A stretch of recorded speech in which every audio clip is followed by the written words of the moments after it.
Hello friends, welcome to my channel crack your competition with Anjali. Friends, आज की इस video में हम लोग हिंदी से कुछ इंपॉर्टेंट क्वेश्चंस को पढ़ने वाले हैं। फ्रेंड्स, यदि आप CTET, UP TET, super TET या किसी भी टेट के या फिर किसी भी अदर स्टेट के टेट की तैयारी कर रहे हैं तो ये वीडियो आपके लिए काफ़ी यूजफुल हो सकती है।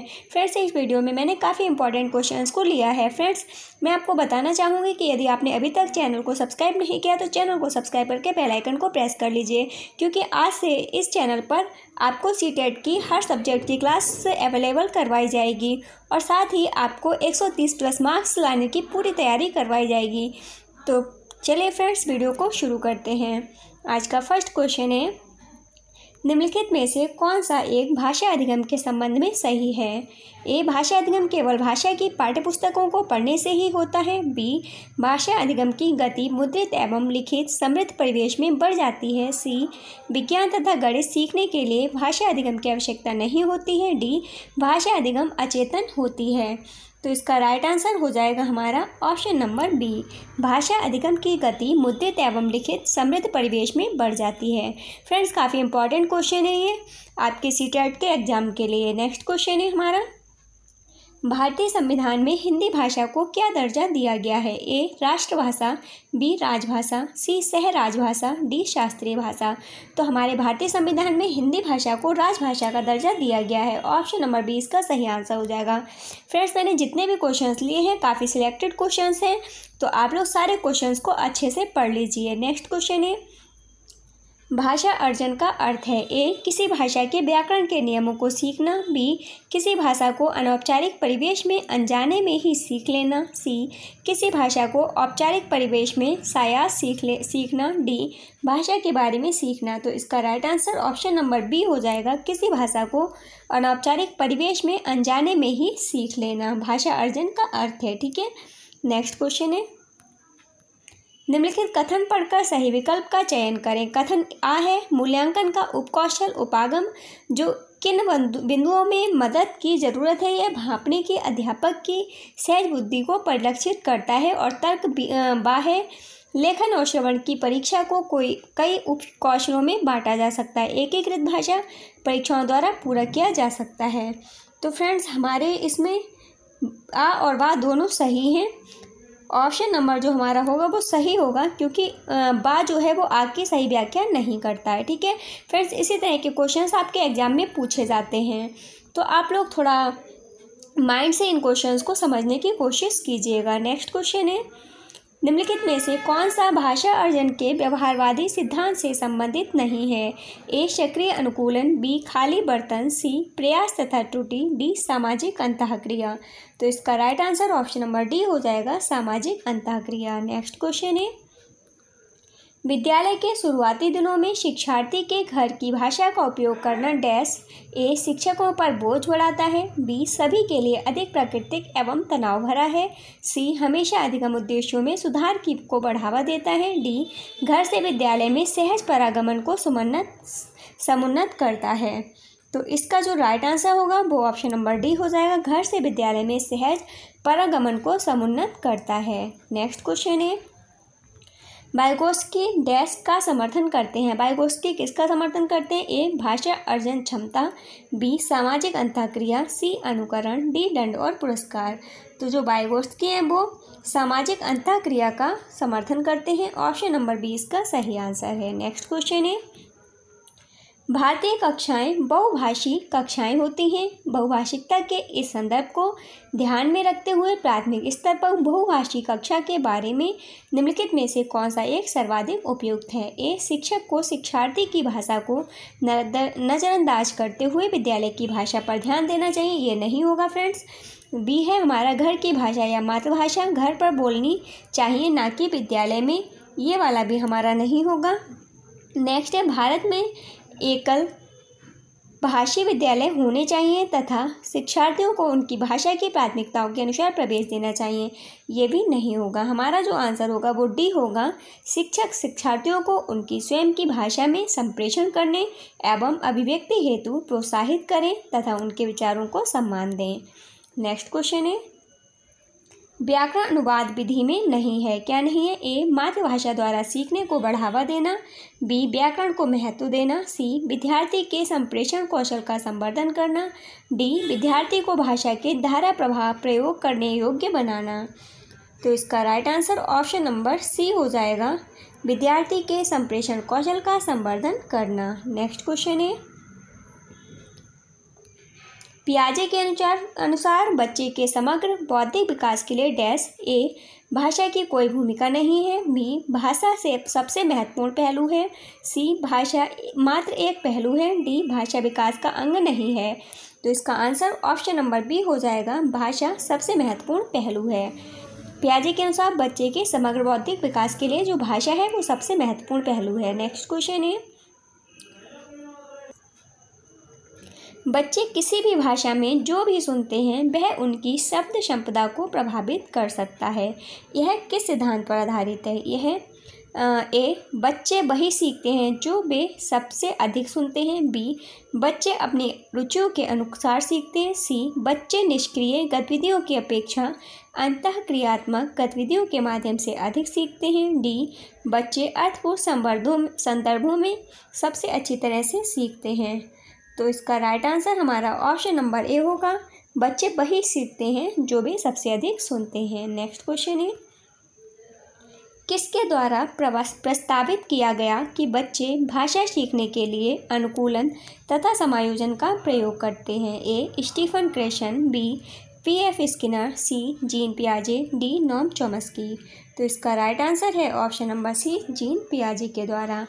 जीन पियाजे के द्वारा ये प्रस्तावित किया गया कि बच्चे भाषा सीखने के लिए अनुकूलन तथा समायोजन का प्रयोग करते हैं। नेक्स्ट क्वेश्चन है, निम्नलिखित कथनों को पढ़िए तथा समग्र भाषा उपागम के संदर्भ में सही को चुनिए। ए है समग्र भाषा उपागम बच्चे की बनाई बर्तनियों के प्रयोग को प्रोत्साहित करता है, बी समग्र भाषा उपागम में बच्चे पढ़ना सीखने के लिए वर्ण तथा ध्वनियों से आरंभ करते हैं, सी समग्र भाषा उपागम रचनावाद पर आधारित होता है।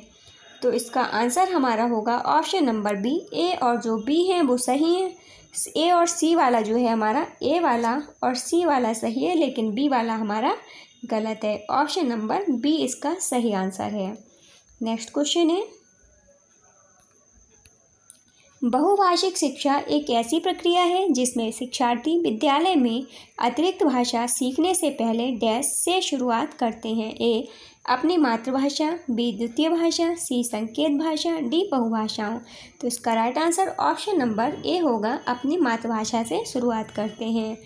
नेक्स्ट है, प्रथम भाषा अर्जन के लिए कौन सा सही है? ए यह प्राकृतिक रूप से अर्जित की जाती है, बी इसके लिए प्रशिक्षण की आवश्यकता है, सी इसके लिए औपचारिक निर्देश की आवश्यकता है, डी यह बच्चे के सचेत प्रयासों के पश्चात अर्जित होती है।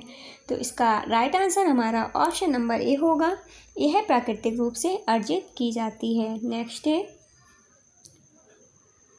शिक्षा में किसकी ज़रूरत पर ध्यान देने की बात की गई है? ए भाषा सिखाने में तकनीक के प्रयोग को जानने की, बी भाषा और समय के संबंध को जानने की, सी भाषा और समझ के संबंध को जानने की, डी भाषा सीखने की शिक्षण पद्धतियों के नवीनीकरण की। तो इसका right answer option number C होगा, भाषा और समझ के संबंध को समझने की। नेक्स्ट है, भाषा सीखने में सर्वाधिक रूप से क्या महत्वपूर्ण है? ए तकनीकी का प्रयोग, बी प्रोत्साहन की उपस्थिति, सी प्रशिक्षित अध्यापक, डी सीखने की अवधि। तो भाषा सीखने में जो सर्वाधिक महत्वपूर्ण है वह है प्रोत्साहन की उपस्थिति। ऑप्शन नंबर बी इसका सही आंसर है। नेक्स्ट क्वेश्चन है, ये वाला क्वेश्चन फ्रेंड्स किसी गद्यांश से लिया हुआ है तो इसको क्वेश्चन को हम छोड़ देते हैं क्योंकि आपको ये समझ में नहीं आएगा। नेक्स्ट क्वेश्चन है, बच्चे किसी भी चीज़ की अवधारणा कैसे बना पाते हैं? ए उस चीज़ का नाम याद करते हैं, बी उस चीज़ की परिभाषा पढ़ते हैं, सी उस चीज़ के बारे में खोजबीन करते हैं, डी उस चीज़ की विशेषताएं पढ़ते हैं। तो इसका राइट आंसर हो जाएगा ऑप्शन नंबर सी, उस चीज़ के बारे में खोजबीन करते हैं। नेक्स्ट क्वेश्चन है, अवधारणा का अर्थ है ए कल्पना, बी स्वरूप, सी परिभाषा, डी प्रत्यय। तो अवधारणा का क्या अर्थ है फ्रेंड्स? तो अवधारणा का अर्थ है स्वरूप। ऑप्शन नंबर बी इसका सही आंसर है। नेक्स्ट क्वेश्चन है, संरचना शब्द का विग्रह है। ए सम प्लस रचना, बी सन प्लस रचना, सी सा प्लस अन प्लस रचना, डी सन प्लस रच प्लस ना। तो संरचना शब्द का जो विग्रह होगा वो होगा सम प्लस रचना। ऑप्शन नंबर ए इसका सही आंसर होगा। नेक्स्ट है, सार्थक शब्द में मूल शब्द है ए अथक, बी अर्थ, सी सार, डी साथ। तो सार्थक शब्द में जो मूल शब्द है वो है अर्थ। ऑप्शन नंबर बी इसका सही आंसर है। नेक्स्ट क्वेश्चन है, विद्यार्थी का संधि विच्छेद है। ए विद्या प्लस अर्थी, बी विद्या प्लस आर्थी, सी विद्या प्लस अर्थी, डी बी प्लस विद्यार्थी। तो इसका right answer option number C हो जाएगा, विद्या प्लस अर्थी। ऑप्शन नंबर सी इसका सही आंसर है। फ्रेंड्स, इसमें हमारी जो संधि होगी वो दीर्घ संधि होगी। ठीक है, विद्यार्थी में जो संधि होगी वो दीर्घ संधि हो जाएगी और हमारा विद्या प्लस अर्थी इसका संधि विच्छेद हो जाएगा। नेक्स्ट है, निम्नलिखित में से कौन सा समाचार पत्रों का प्रमुख कार्य नहीं है। ए जनमत बनाना, बी जनता के विचार सरकार तक पहुंचाना, सी दाल सब्जियों के भाव बताना, डी शिक्षा का प्रसार करना। तो इसका right answer option number C हो जाएगा, दाल सब्जियों के भाव बताना ये समाचार पत्रों का प्रमुख कार्य नहीं है। नेक्स्ट है, देश में सबसे अच्छे समाचार पत्र होना क्यों आवश्यक है। ए सरकार का समर्थन करने के लिए, बी मजबूत व संपुष्ट लोकमत तैयार करने के लिए, सी फिल्मों का प्रचार व प्रसार करने के लिए, डी प्रौढ़ शिक्षा का महत्व बताने के लिए। तो इसका right answer option number B हो जाएगा, मजबूत व संपुष्ट लोकमत तैयार करने के लिए। नेक्स्ट क्वेश्चन है, देश को सभी प्रकार के जागृत तथा सजीव रखने का अर्थ है।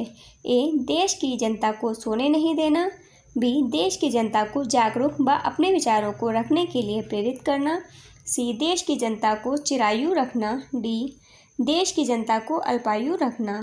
तो इसका right answer option number B हो जाएगा, देश की जनता को जागरूक व अपने विचारों को रखने के लिए प्रेरित करना। नेक्स्ट क्वेश्चन है, देश की सभ्यता संस्कृति के मानदंड हैं। ए समाचार पत्र, बी रेडियो, सी टेलीविज़न, डी धारावाहिक।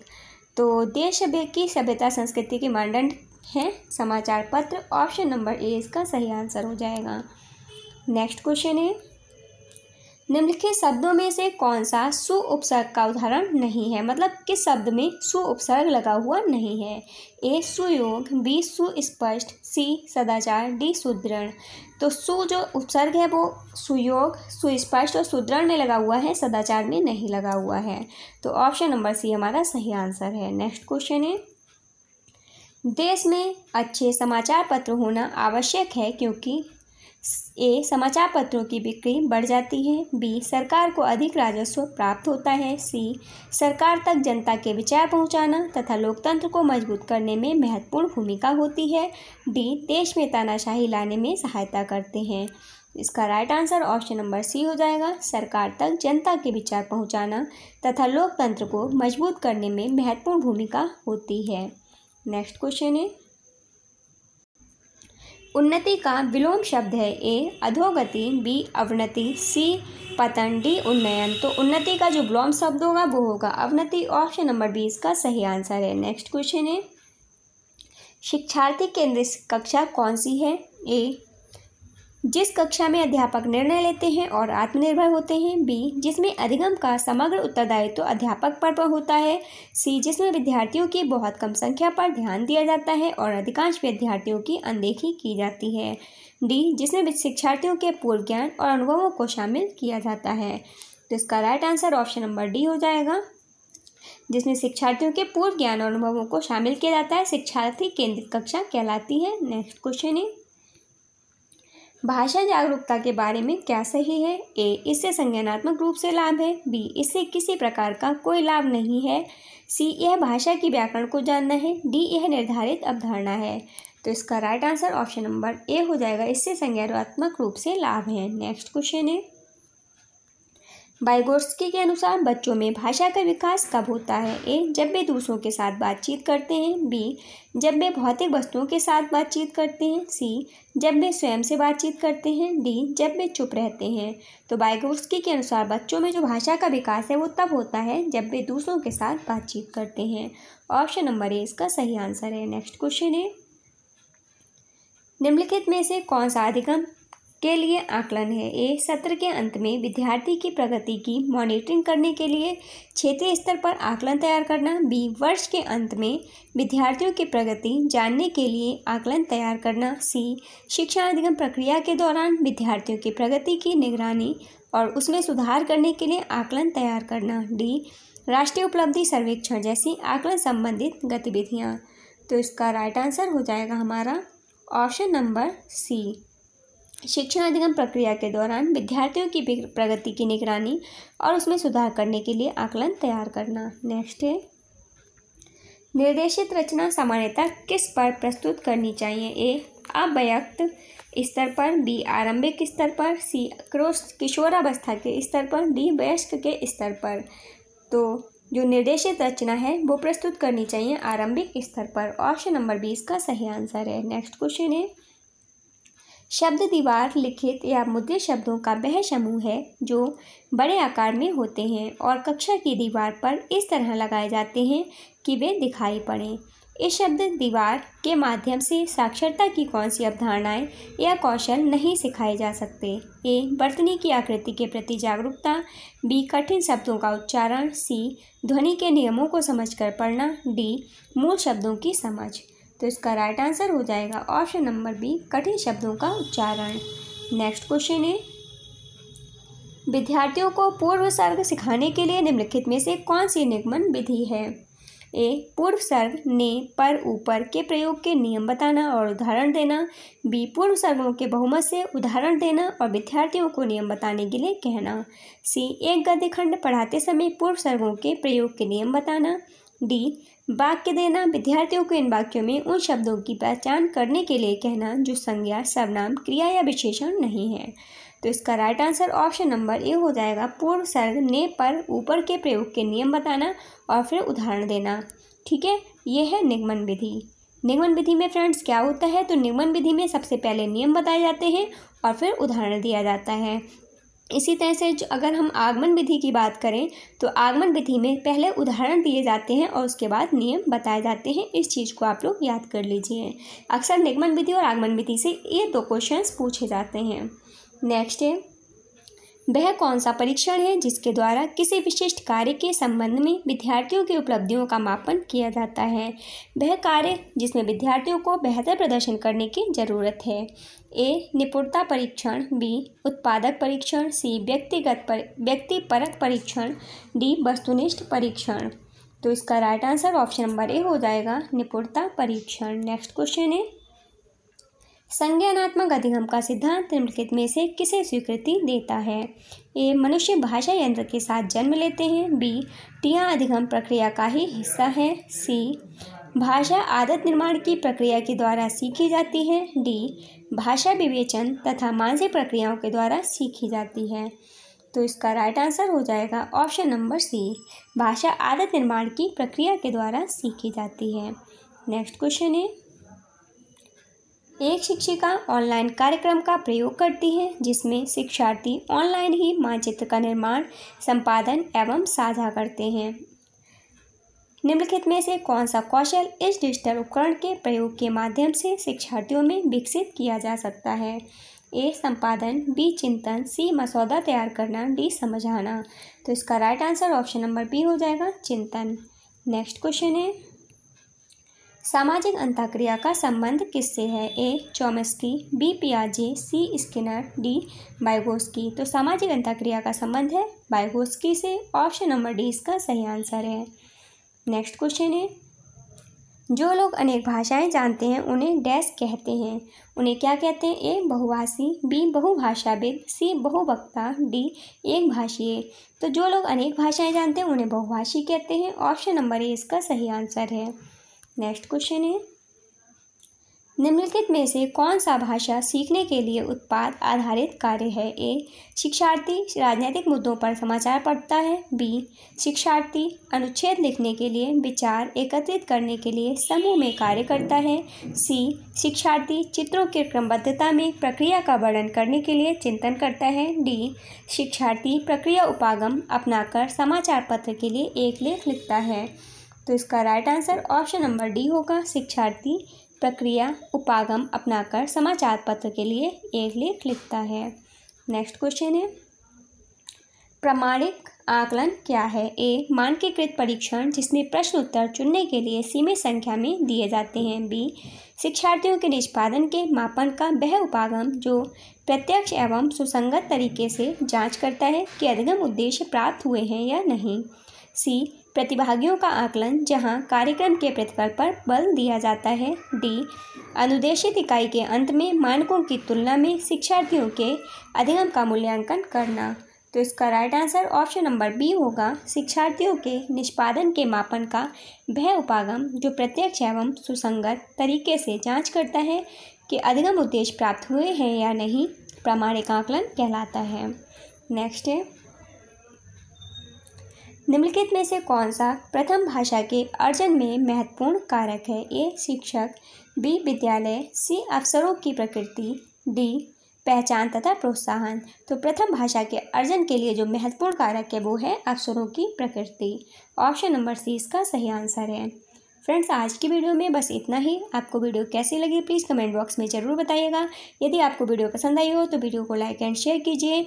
साथ ही सीटेट की तैयारी के लिए और 130 प्लस मार्क्स लाने के लिए इस चैनल को अगर आपने अभी तक सब्सक्राइब नहीं किया है तो चैनल को सब्सक्राइब करके बेल आइकन को प्रेस कर लीजिए ताकि आप तक सारी वीडियोज़ पहुंचती रहें। फ्रेंड्स, मिलते हैं नेक्स्ट वीडियो में, तब तक के लिए बाय बाय, टेक केयर।